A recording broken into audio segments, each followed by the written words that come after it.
क्या माँ, पूछ होते ही मारुति बंदर नहीं बन जाएगा? मारुति तो श्री राम का भक्त है ना?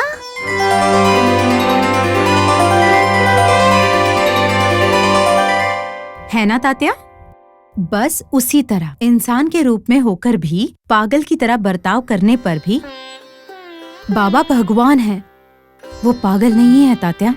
तो फिर वो एक जगह पर क्यों नहीं बैठते? क्यों अलग अलग जगह पर जाते? क्योंकि तात्या, जैसे कि मैंने तुम्हें बताया कि बाबा भगवान है, क्या भगवान किसी एक जगह पर रह सकते हैं? इसीलिए बाबा हर जगह पर रहते हैं।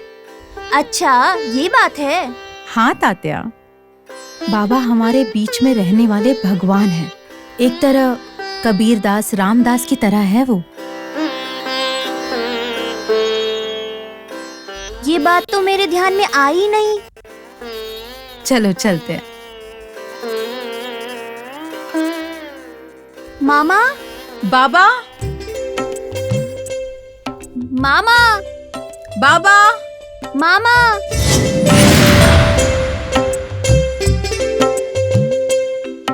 मामा, बाबा।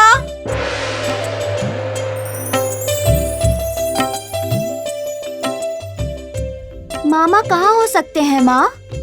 चलो उस तरफ चलते हैं।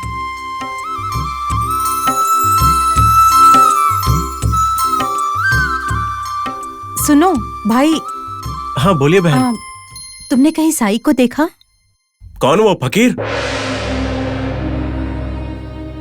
हाँ वही बाबा। देखो बहन, वो इंसान कुत्तों के साथ गांव के बाहर बैठा हुआ है और कुत्तों को खाना खिला रहा है, वहाँ उस पेड़ के नीचे बैठकर।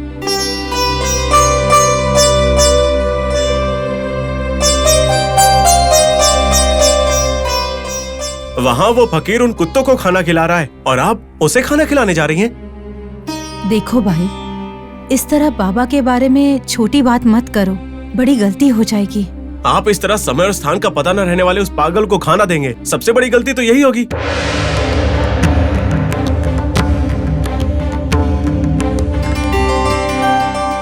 ठीक है, आप जाइए।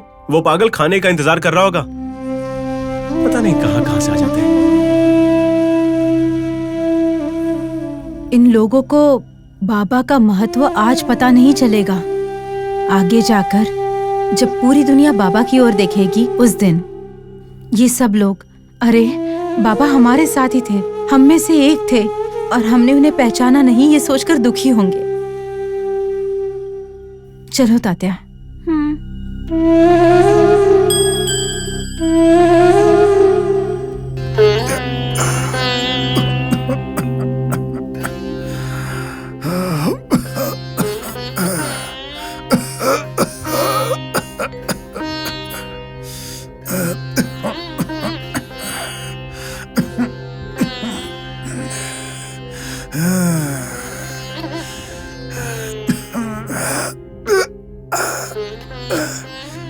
गनो, पिताजी, गनो, आपने बुलाया पिताजी? हाँ, पता नहीं आज क्यों सुबह से बहुत तकलीफ हो रही है बेटा। शरीर भी बहुत गर्म है। तुम जाकर के मंदिर में पूजा करो बेटा। बस इतनी सी बात है ना, आप आराम कीजिए, मैं मंदिर जाकर पूजा करके आता हूँ पिताजी। माँ, क्या बात है? पूजा की सारी तैयारी कर दो। अच्छा करती हूँ। खंडोबा की पूजा के बाद तुम्हारी माँ रोटी और सब्जी बना कर देगी, उसे लेकर के चले जाना। क्या करना है? अरे बाबा को देना है जाकर। क्या आप मुझे बाबा को रोटी और सब्जी देने बोल रहे हैं? ये तो नहीं हो पाएगा, मैं उसके पास कभी नहीं जाऊंगा। ऐ गनो, तुम्हारा दिमाग खराब हो गया है क्या? बाबा के पास जाने से क्यों मना कर रहा है तू? पिताजी, वो फकीर है, मतलब मुसलमान है, फिर हम उसे खाना क्यों दे? क्या वो हमारा खंडोबा है या हिंदू भगवान है? तुम्हें क्या हो गया है बेटा? बाबा अलग नहीं है, खंडोबा भी अलग नहीं है, दोनों एक ही हैं। ऐसे कैसे दोनों एक समान हो सकते हैं? हमारे खंडोबा की वेशभूषा अलग है और उस मुसलमान फकीर की वेशभूषा अलग है।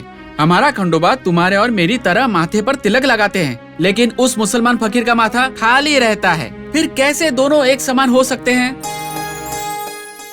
अरे बुद्धू, तिलक लगाने से हिंदू भगवान और ना लगाने से मुस्लिम का भगवान है, ऐसा तुमसे किसने कहा? बाबा तिलक नहीं लगाते हैं।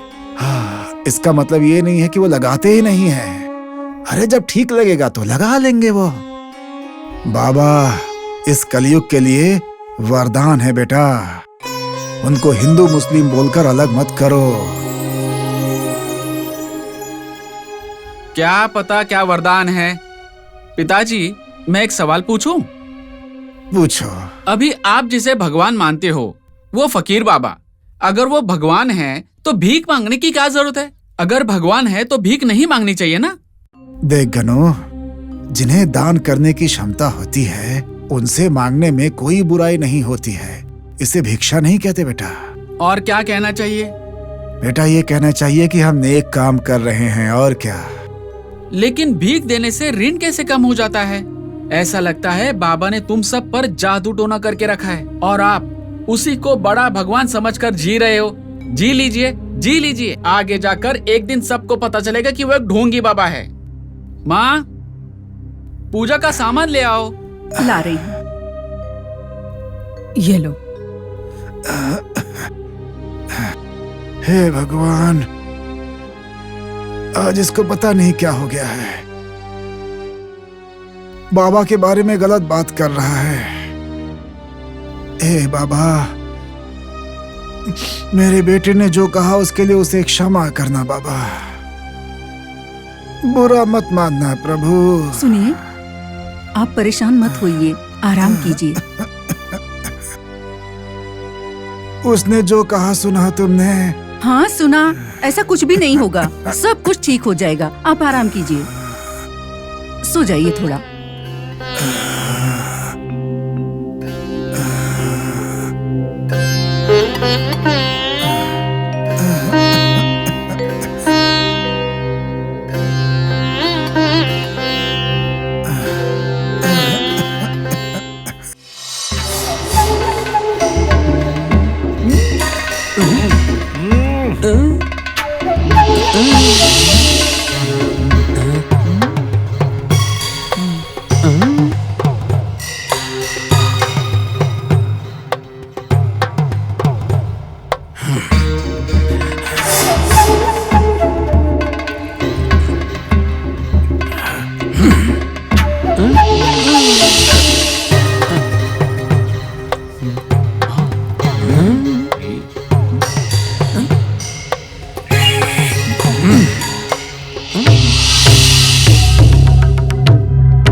मैं तब से देख रहा हूँ, ना ही आप बात कर रहे हैं और ना ही पंडित जी कर रहे हैं। ऐसे चुप बैठने का क्या मतलब है?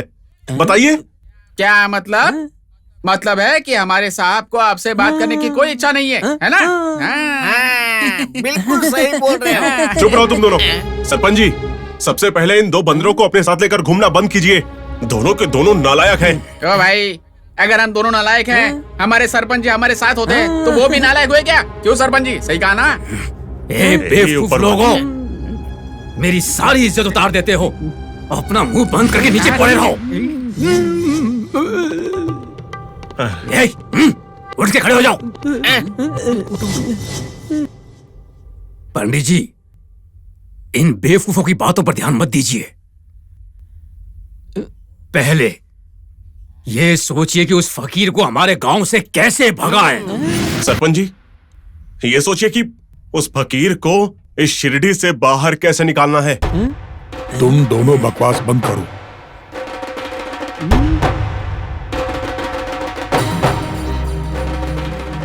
उस फकीर को सीढ़ी से कैसे भगाना है वो मैं बताता हूँ। आप बताएंगे पंडित जी?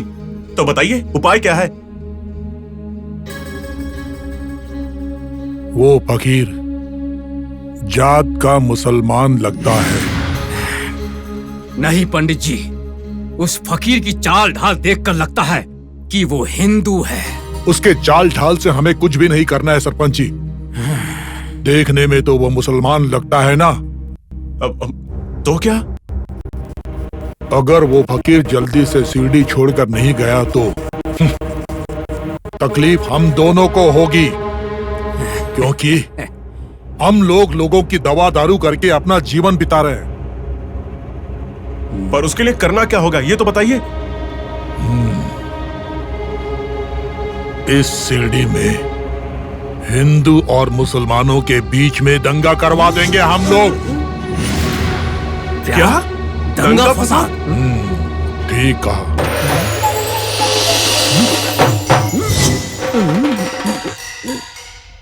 लेकिन ये दंगा फसाद करने से क्या फायदा होगा? क्यों सरपंच जी ऐसा क्यों पूछ रहे हो? फायदा हम सबका ही होगा। इस फकीर के आने के बाद ही हमारे गांव में सारी परेशानी शुरू हुई है, क्योंकि वो जादू करता है, वो जादूगर है। ऐसी अफवाह हम पूरे गांव में फैला देंगे।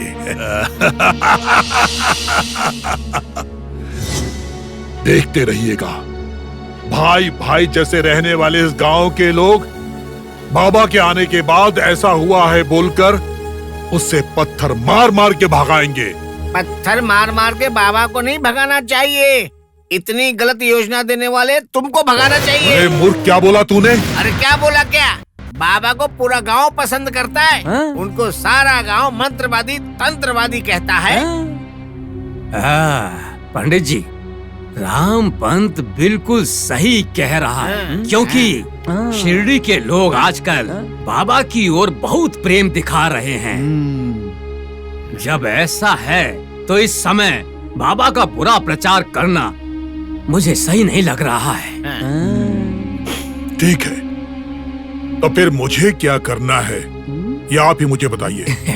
देखिए, इस दुनिया में गलती ना करने वाला इंसान मिलना मुश्किल है, और ये फकीर काफी छोटा है। इस उम्र में कई सारी इच्छाएं और शौक तो होते ही हैं। उस शौक के साथ साथ हम फकीर को फंसाकर उसे पकड़वाकर पंचायत के पास लेकर जाएंगे। फिर उसे 4 डंडे मार के गांव से बाहर निकाल देंगे। तो क्या अब हम उसको ऐसे ही छोड़ देंगे क्या? हाँ, फिलहाल यही सही लगता है। अब पंडित जी आप क्या कहते हैं बताइए। हाँ, मुझे भी गोरा साहब की बात ठीक ही लगती है। ठीक है, थोड़े दिन हम लोग रुक जाते हैं। इसके साथ हमारे पूरे दिन की चर्चा और अमूल्य समय।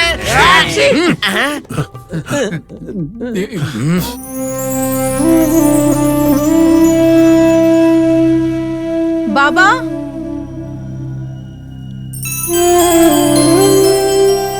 माँ उधर देखो।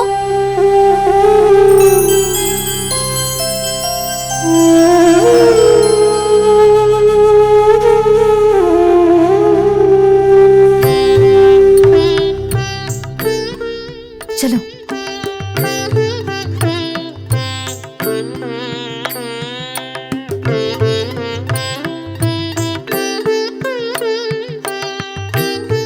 बहन,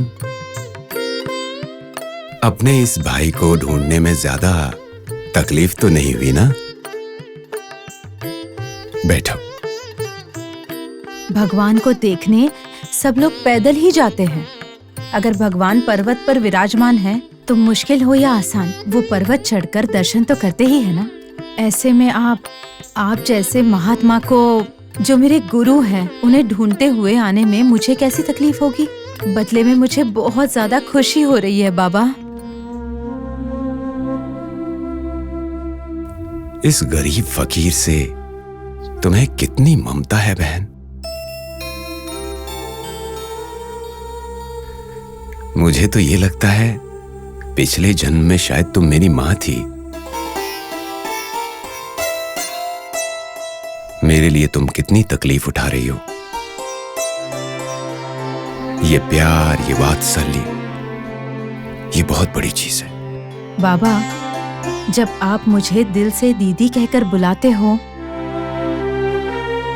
तो क्या इस बहन को भाई के लिए प्यार और ममता नहीं होगी? आपने कहा कि शायद पिछले जन्म में मैं आपकी माँ थी। लेकिन मुझे हमेशा ऐसा लगता है कि मेरे सारे पिछले जन्मों में आप मेरे छोटे भाई थे। माँ, फकीर को खाना दो, बेचारे को भूख लगी है, बाद में बात कर लेना। तात्या, बाबा को फकीर बुलाना या एक वचन में बात करना मत करो। वो तुम्हारे मामा हैं।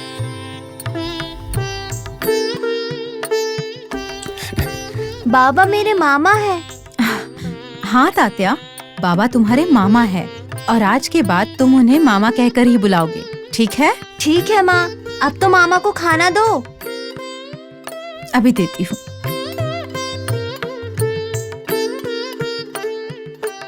लो भाई, खाना खाओ।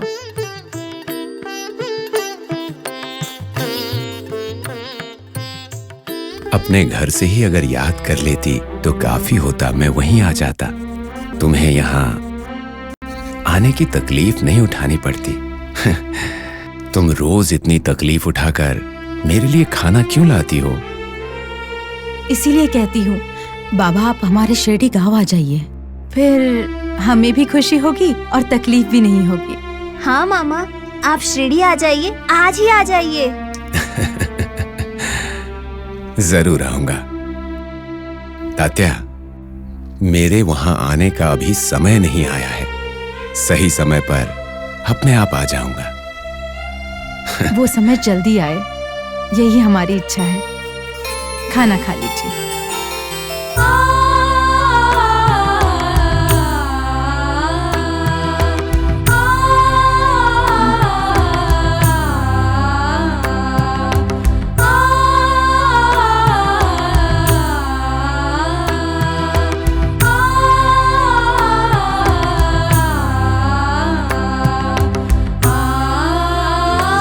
शिरडी साई